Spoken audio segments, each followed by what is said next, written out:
Hi guys, good morning. This is Cynthia, nga palang kasaba na ngayon while nagkakape po ako kasi ubos na yung biskwit ko guys.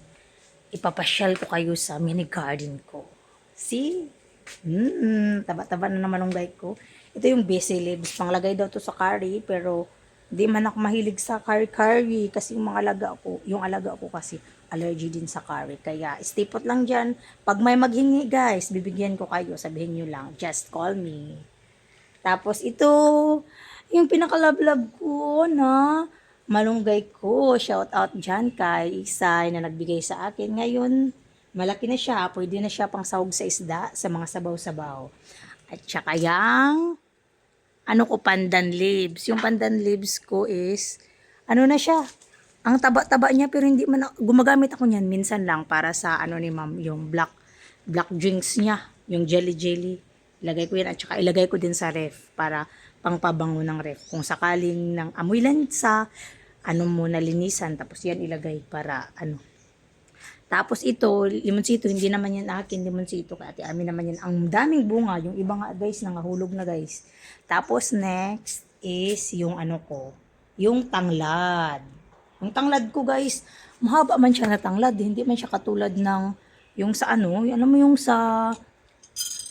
katulad sa Pinas na lang siya, yung putot pa, yung hanggang dito lang, hindi siya pumupunta sa taas. Pero sobrang bango nun. Ito, iwan ko nito, mura naman siya bugang sa Pinas. Diba? At saka may limonsito din ako, guys. May limonsito man ako. Yan, oh. Yan. May bunga na din siya. Ano to, dwarf na limonsito. Ang tagal-tagal na to, pero hindi siya humahaba. Diba? At saka yan pa, oh. Tapos, si ma'am gusto niya ng yellow na lemon. Oh, nagtanim ako guys. Before ako umuwi ng Pinas, nagtanim ako. Yan na siya. Pagbalik ko, ganyan pa rin. Katulad, ang tagal tumubo, katulad ko. Tapos itong talong ko, yan, talong. Palagi siyang bigay ng bunga guys. Pero pag bigay ng bunga, isa lang man lang. Uy, namunga lang siya nung umuwi ako ng Pinas. Siguro si ma'am, ang galing ni ma'am mag-alaga. Green hands siya yata.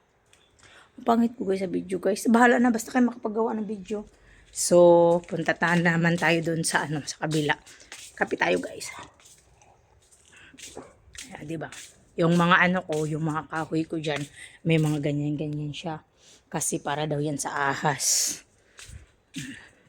Tapos, meron pa akong dito, limonsito din. Pero konti lang yung bunga kasi mataong man siya guys. Hindi siya masyadong ng init. Tapos itong bumbills ko. Iwan ko bakit buhay man siya palagi. Minsan nagbibigay ng bulaklak. Pero upaw man siya. Uy, upaw. Pero may dahon-dahon konti. Iwan ko bakit na upaw yan. At saka itong hindi ko matapon-tapon na oregano. Saka hindi sa Bisaya, kalabo. Gamot sa mga may ubo dyan. Kaya minsan pag yung ubo ng alaga ako matagal na, ginagawan ko siya ng lemon tea tapos lagyan ko ng ganito at ipainom ko sa kanya. Yun. So, tapos na tayo guys sa backyard. Finally, na ko na kayo na nagala ko na sa backyard ko. Pero, yung palangga, yung palangga nyo na naman na to, bahala na ang pangit. Ang important is palangga pa rin sa bana. So, yun lang guys. At maraming salamat. Thank you for watching. Bye. Happy Sunday ulit.